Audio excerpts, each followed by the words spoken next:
Hello everyone, welcome to Z chem chemistry classes. तो भाई इस वक्त हम कर रहे हैं IUPAC nomenclature for coordination compound. भाई कोऑर्डिनेशन कंपाउंड का आईयूपीएसी पढ़ रहे हैं ना। कल ये सीरीज हमने स्टार्ट की थी।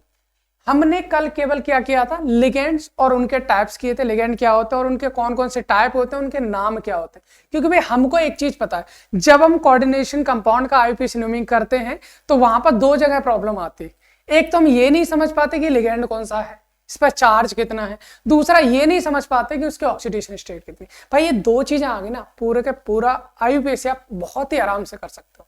पहला तो आपको पता होना चाहिए लिगेंड कौन सा है, उसका नाम क्या होगा, उस पर चार्ज क्या होगा। और जब तक लिगेंड नहीं पता होगा तब तक आप उसके ऑक्सीडेशन स्टेट नहीं निकाल सकते। और ये दोनों गलत तो पूरा का पूरा नाम गलत हो जाता है। इसलिए लास्ट लेक्चर में यानी कल वाले लेक्चर में हमने लिगेंड्स और उसके बारे में टोटल जान लिया था। अभी इस लेक्चर में हम जानने वाले हैं क्या, ऑक्सीडेशन स्टेट के लिए। चलिए भाई स्टार्ट करते हैं ऑक्सीडेशन स्टेट को।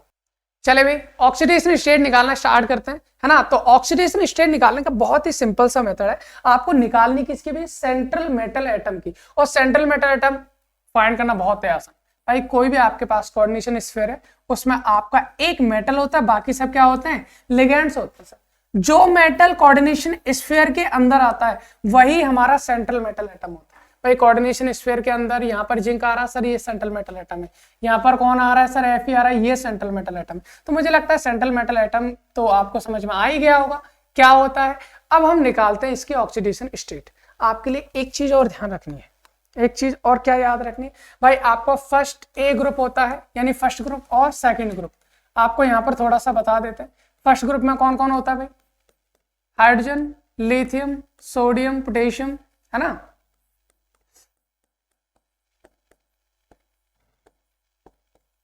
ये आपको याद रखने, ये फर्स्ट ग्रुप में होते हैं।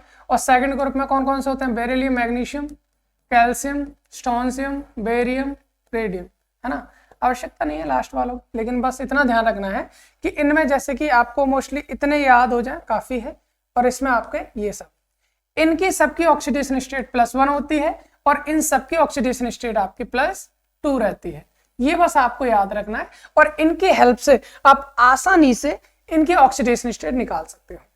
क्योंकि भाई इनमें बाकी लोगों की जो चार्ज होता है वो सब मैं आपको बता चुका हूं। लिगेंड से मैं अगर आपको याद नहीं हो तो मैं आपको एक बार दिखा दूं। मैं आपको बताया था जैसे ये कल वाले लेक्चर में हमने क्या दिखाया था, जैसे मोनोडेंटेड लिगेंड है तो किस लिगेंड पर कितना चार्ज है ये आपको बता चुके थे, है ना। तो ये चार्ज आपको पता होनी चाहिए। अगर चार्ज नहीं पता है आप आईयूपीएसी ठीक से नहीं कर सकते। चलिए वे स्टार्ट करते हैं हम अपना नेमिंग। जहां जहां प्रॉब्लम होगी आप इसका स्क्रीनशॉट ले लेना और उससे आप देख लेना कितना चार्ज है। शुरुआत में एक दो बार देखना पड़ता है, उसके बाद में ऑटोमेटिकली लर्न हो जाते हैं, फिर हम निकाल लेते हैं। जैसे मान लीजिए जिसकी ऑक्सीडेशन स्टेट निकालनी है उसकी एक्स मान लीजिए और बाकी सबके ऑक्सीडेशन स्टेट को आप जोड़ दीजिए। अगर मैं यहां पर बात करता हूं भाई पोटेशियम पर कितना होता है, पोटेशियम पर अगर चार्ज की बात करूं भाई पोटेशियम चार्ज होता है +1 होता है। और कितने पोटेशियम, 2 हैं, इससे मल्टीप्लाई कर दीजिए। प्लस Zn की मेरे को निकालने है, इसको x मान लीजिए।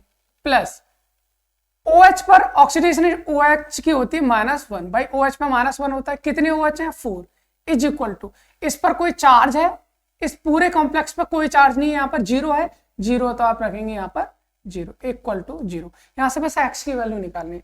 x की वैल्यू निकालेंगे तो कितना हो जाएगा, 2 + x -4 इज इक्वल टू 0। यहाँ से जब x की वैल्यू निकालेंगे तो 4 इधर जाके प्लस का हो जाएगा, 2 इधर जाके माइनस का हो जाएगा, x इक्वल टू हो जाएगा +2। सॉरी x जो है वो है +2 और जिंक की ऑक्सीडेशन स्टेट आ गई +2। एक बार और करके देखते हैं भाई, पोटेशियम पे कितना होता है, +1 होता है। कितने पोटेशियम है सर, 4 है, 4 से मल्टीप्लाई कर देंगे। प्लस Fe की निकालनी है, x मान लीजिए। प्लस Cn पे कितना होता है सर, -1 होता है, कितने Cn है, 6 है, इज इक्वल टू कोई चार्ज है नहीं है सर, 0 कर दीजिए। अब यहां से निकालेंगे 4 + x -6 इज इक्वल टू 0 है। ऐसे x की वैल्यू निकालेंगे तो 6 - 4 इज इक्वल टू कितना आ जाएगा, +2।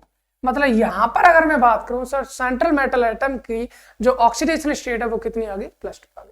सर कैसे पता चल रहा है, OH पे भी -1, Cn पे भी -1। भाई हमने लिखाए थे ये, एक बार आपको फिर से दिखा देता हूं, लेकिन आपको ये पता होना चाहिए, मैं बार बार नहीं दिखाऊंगा। आप चाहो तो इसका एक बार स्क्रीनशॉट ले सकते हो, उसके बाद आप देखते रहना। जैसे कि हमारे पास में एक आया कौन, OH, तो देखो ये लिख रहा है OH पे कितना माइनस है, -1 है, इसलिए मैंने उसकी ऑक्सीडेशन स्टेट -1 लिखी। एक मेरे पास Cn आया, Cn पे भी कितना है, -1 है, इसलिए इसको हमने -1 लिखा। यहाँ पर ये न्यूट्रल है, इस पर कोई चार्ज नहीं है, वहां पर वो पॉजिटिव है, तो बस वही देखना है। चलिए भाई स्टार्ट करते हैं। जैसे कि हमने यहां पहुंचे, ये है हमारा अगला। मान लीजिए यहां पर भी मेरे को सेंट्रल मेटल एटम कौन है, Fe है, यहाँ पर सेंट्रल मेटल एटम कौन है, CO है। तो पहले हम Fe का ऑक्सीडेशन स्टेट निकालते हैं। कैसे निकालें भाई, पोटेशियम में मुझे पता है +1 होता है, कितने पोटेशियम से 3 है, प्लस Fe का निकालना है X, मान लीजिए Cn पे -1 होता है, कितना होता है -1, कितने Cn है 6 है, कोई चार्ज है नहीं है सर, 0 कर दीजिए, 0 कर देंगे, यहाँ से X की वैल्यू निकाल लो, 3 + x - 6 = 0। और जब यहाँ से x की वैल्यू निकालेंगे तो कितनी आ जाएगी भैया, x की वैल्यू +3। तो भाई यहाँ पर सेंट्रल मेटल एटम यानी Fe की ऑक्सीडेशन स्टेट है +3। ये निकालना आना चाहिए भाई, अगर निकालना नहीं आया आप IUPAC नहीं कर सकते, ध्यान रखना आपका गलत हो जाना है।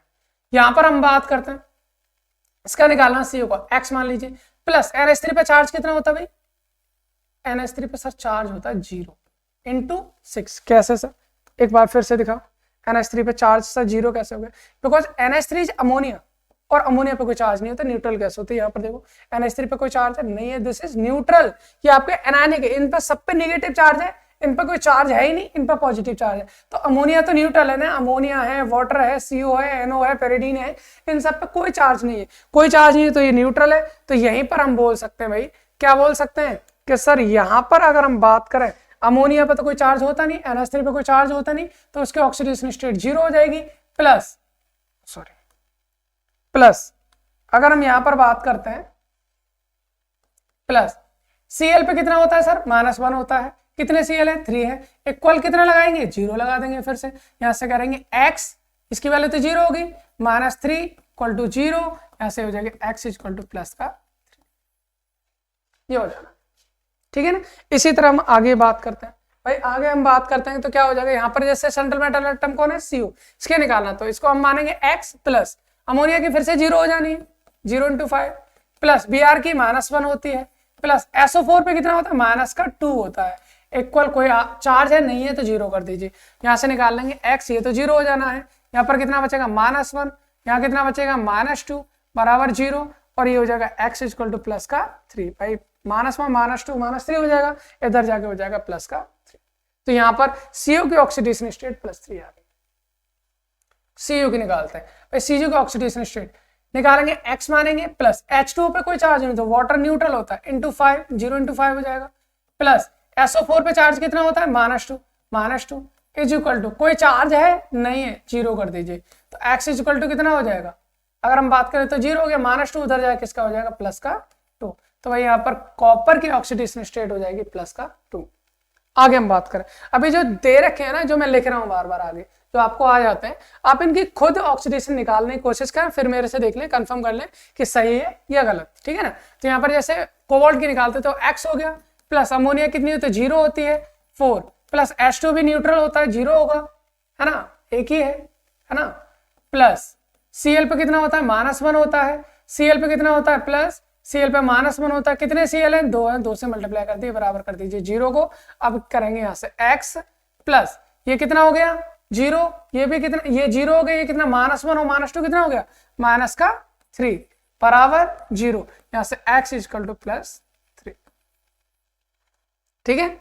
इसी तरह से यहाँ हम बात करते हैं, इसका हम मान लेंगे कितना x, प्लस CO कोबाल्ट नहीं, कार्बोनिल होता है, कार्बन मोनोऑक्साइड है ना, तो ये भी क्या होता है, न्यूट्रल होता है, इस पर भी कोई चार्ज नहीं होता, तो इसका 0 × 4 = 0, तो यहाँ से तो निकल जाएगी, इसकी ऑक्सीडेशन स्टेट ही क्या हो जाएगी, 0, NiCO4 में ऑक्सीडेशन स्टेट हो जाएगी 0। इसी तरह से यहाँ पर निकालते हैं एल्यूमिनियम की, और यहाँ निकालेंगे हम कोबाल्ट की। भाई उन्हीं की निकालते हैं जो सेंट्रल मेटल एटम है, और सेंट्रल मेटल एटम कहाँ होता है भाई, आपके जो सेंट्रल मेटल एटम है वो आपके कोऑर्डिनेशन स्फीयर के अंदर होता है, ठीक है। पोटेशियम की कितनी होती है, +1, 3 पोटेशियम, प्लस एल्यूमिनियम की x मान लीजिए, प्लस C2O4, सर C2O4 कुछ सुना सुना सा लग रहा है ना, C2O4 क्या होता है, एक बार आपको दिखा देते हैं, देखिए ये रहा, C2O4 पे 2 नेगेटिव होता है, ये ऑक्सीलेटर इसको बोलते हैं, OX भी बोल सकते हैं, या CO नेगेटिव और COO नेगेटिव। इस पर कितना नेगेटिव होता है सर, 2 नेगेटिव होता है, तो वही चीज हम यहाँ रख देंगे, तो क्या हो जाना आपका, ये हो जाएगा C2O4 का होता है -2 × कितने 3, इज इक्वल टू 0, तो यहाँ पर हो जाएगा 3 plus x minus 6 is equal to 0, तो x इज इक्वल टू हो जाएगा 6 minus 3, x is equal to हो जाएगा प्लस का 3। तो यहाँ पर भाई साहब एल्यूमिनियम की ऑक्सीडेशन स्टेट हो जाएगी +3। यहीं पर अगर हम बात करें कोबाल्ट की तो कितना हो जाएगा x प्लस En क्या होता है भाई, फिर से वही चीज आ गई, En होता है इथाइलिन डाइमीन, और इस पर चार्ज कितना होता है 0। एक बार देख लेते हैं, फिर भी देखिए इधर इथाइलिन डाइमीन En इसको बोलते हैं। देखो NH2 CH2 CH2 NH2, यहाँ पर कोई चार्ज है नहीं है सर, ये न्यूट्रल है, और En अगर न्यूट्रल है तो इसका चार्ज क्या हो जाएगा हमारा 0, तो En पे हो जाएगा 0 इंटू 3 प्लस Cl पे -1 इंटू 3 इज इक्वल टू 0। यहाँ से निकालेंगे x, ये तो 0 हो गया, ये कितना हो जाएगा -3 इज इक्वल टू 0, यहाँ से x इज इक्वल टू हो जाएगा प्लस का 3। मुझे लगता है ये भी बात आपको समझ में आ गई होगी। जो और क्वेश्चंस भी करते हैं, देखिए यहाँ पर जैसे यहाँ पर सेंट्रल मेटल एटम कौन है भाई, हमारा CO है। ये क्या हो गया भाई, यहाँ पर सेंट्रल मेटल एटम कौन है, CO है, यहाँ पर कौन है Pt है, तो इनकी भी ऑक्सीडेशन स्टेट निकालते हैं। अगर मैं यहाँ पर बात करता हूँ CO की ऑक्सीडेशन स्टेट क्या होगी, जिसके निकालनी है उसको x मान लो, प्लस Cl पे -1 होता है, कितने Cl है सर 2 हैं, प्लस En पे कितना होता है 0 होता है, कि न्यूट्रल होता है, कितने En है 2 हैं, इज इक्वल टू यहाँ पर जो चार्ज होता है उसको सामने लिख देते। अभी तक जितने भी कंपाउंड लिखे थे उस पर कोई चार्ज नहीं था, लेकिन इसमें मेरे को दिख रहा है कितना है +1 है, तो आपको यहाँ पर +1 लिख दो, ठीक है ना। बस आपको यहाँ से x की वैल्यू निकाल लो, x -2 प्लस ये तो 0 हो जाना है, और इक्वल टू कितना हो जाएगा +1 हो जाएगा, तो x इज इक्वल टू कितना हो जाएगा, ये भी इधर जाके +2 +1, तो कितना हो गया x की वैल्यू हो जाएगी +3। ये इसकी हो जाएगी ऑक्सीडेशन स्टेट, ठीक है सर। इसकी निकालना सर, इसके x मानते हैं, प्लस अमोनिया 0 होता है सर, ठीक है, प्लस Cl -1 होता है, NO2 कितना होता है सर, NO2 पे भी -1 होता है, कितने NO2 हैं सर, NO2 कितने आपके, एक ही है सर, कोई बात नहीं, तो इस इज इक्वल टू कितना कर देंगे 0 कर देंगे। यहाँ से निकालते हैं x की वैल्यू, तो ये तो 0 हो गया, ये कितना हो गया -1 हो गया -2 इज इक्वल टू 0, और x की वैल्यू हो जाएगी हमारी +2, तो यहाँ पर Pt की ऑक्सीडेशन स्टेट हो जाएगी +2।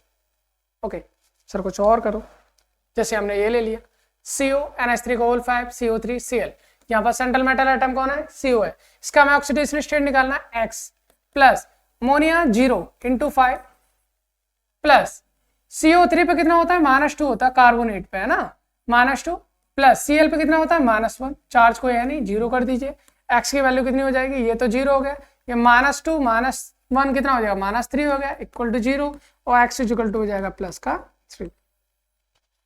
मुझे लगता है ये भी ऑक्सीडेशन स्टेट आपको समझ में आ गई होगी। आगे हम बात करते हैं, Pt की निकालनी है, x मान लीजिए NH3 की 0 होती है, प्लस Cl की -1 होती है, प्लस CH3 NH2, ये आपको दे रखा है, ये भाई न्यूट्रल होता है, क्या होता है न्यूट्रल होता है, इस पर कोई चार्ज नहीं होता, तो इसकी भी 0 हो जाएगी, प्लस Cl की -1 होती है, यहाँ पर वैल्यू इक्वल टू कितना हो जाएगा 0, तो x की वैल्यू कितनी हो जाएगी -1 -2 बचा, क्योंकि ये भी 0 equal to 0, x is equal to +2, तो यहाँ पर आपकी Pt की ऑक्सीडेशन स्टेट हो जाएगी +2। इसी तरह से अगर हम और बात करें, जैसे यहाँ पर Na पे कितना होता है +1 होता है, कितने Na 2 हैं, प्लस Fe की x मानेंगे क्योंकि सेंट्रल मेटल एटम। EDTA की अगर हम बात करें तो EDTA पे कितना चार्ज होता है भाई, EDTA पे होता है -4 इक्वल टू 0। कैसे, एक बार दिखा देते हैं आपको, EDTA करो, ये रहा था, यही था ना EDTA, एथाइलिन डाइमीन टेट्राएसीटेट। तो यहाँ पर तो कोई चार्ज है नहीं, ये हेक्साडेंटेट जरूर है, लेकिन चार्ज इस पर कितना होता है हमारा 4 नेगेटिव, 1 2 3 4 नेगेटिव है, दैट्स वाई हमने यहाँ पर क्या लिया है, इसका ऑक्सीडेशन स्टेट हमने 4 ले रखी है, वो -4 ले रखा है ना, 4 नेगेटिव, तो यहाँ से x की वैल्यू निकालनी, तो ये हो जाएगा +2,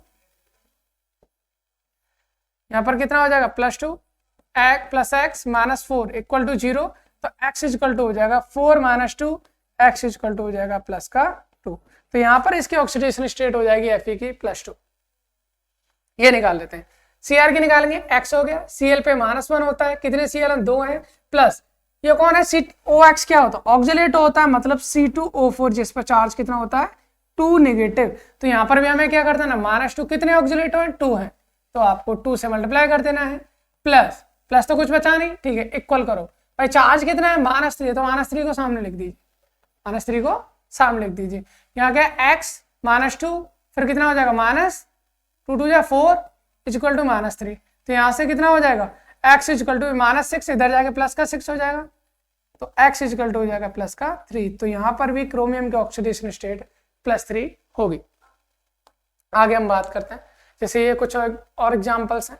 पोटेशियम है +1 होता है सर, ठीक है, प्लस क्रोमियम की x मान लेते हैं, H2O का आपका कितना 0 है इंटू 2, प्लस ऑक्सीलेटर पे कितना होता है -2, कितने हैं 2 इक्वल टू 0, यहाँ से x की वैल्यू निकालनी है, तो कितना हो जाएगा 1 प्लस x, ये 0 हो गया, -4 इक्वल टू 0, तो यहाँ से x equal to 4 - 1, x equal to +3। इसमें भी ऑक्सीडेशन स्टेट इसकी +3 हो जानी है। यहाँ बात करते हैं x plus 0 into 5 plus NO2 पे कितना होता है -1 होता है, प्लस NO3 पे कितना, इस पे भी -1 होता है, इंटू 2 इक्वल टू 0। तो यहाँ से निकालेंगे x इक्वल टू कितना हो जाएगा 0 हो जाएगा, ये -1 और ये -2 इधर जाके हो जाएगा प्लस का 3, तो इसकी ऑक्सीडेशन स्टेट हो जाएगी +3। ठीक है ना। तो मुझे लगता है हमने इतने सारे क्वेश्चंस लिए थे, है ना, तो इनको सॉल्व करने में आपको कोई दिक्कत नहीं हुई होगी जो मैंने आपको करवाई है ना। तो भाई सीधे सीधी बात है, ऑक्सीडेशन स्टेट क्या है, एक्चुअल में सेंट्रल मेटल एटम पर जो चार्ज होता है वो है ना। इसको हम ट्रिक से भी निकाल सकते हैं, वो ट्रिक जो है जब हम अगले लेक्चर में जब आईपीसी की नेमिंग करेंगे उसमें हम जान लेंगे ट्रिक से हम कैसे निकालते हैं। तो एक चीज का ध्यान रखें, ऑक्सीडेशन स्टेट मतलब चार्ज किसी भी चीज पर, वही उसकी ऑक्सीडेशन स्टेट होती है। तो सेंट्रल मेटल एटम की अगर आपको ऑक्सीडेशन स्टेट निकालनी है तो आपको हर एक लिगेंड पर चार्ज पता होना चाहिए, जिसको मैंने लास्ट लेक्चर में आपको पूरे लिगेंड के नाम बताए थे, उनके चार्ज बताए थे, क्या क्या है उन्हें याद रखना है। कौन से लिगेंड आपके न्यूट्रल होते हैं, कौन से लिगेंड आपके नेगेटिव चार्ज होते हैं, इन दोनों को याद रख लीजिए, बस आपका काम हो जाएगा। तो मुझे लगता है इतनी बात आपको समझ में आ गई होगी। हम इस लेक्चर को यहीं विराम करते हैं और अगले लेक्चर में हम लेके आएंगे ढेर सारी आईपीसी, क्योंकि हमने बताया आईपीसी जानना है, दो चीजों को जानना है, लिगेंड और दूसरा ऑक्सीडेशन स्टेट। लास्ट लेक्चर में मैंने लिगेंड जाना था, इसमें ऑक्सीडेशन स्टेट जान ली, अगले में हम आईपीसी की बात करेंगे। ठीक है ना, तो शेयर करिए जिसको जरूरत है उसके लिए, है ना। Thanks for watching.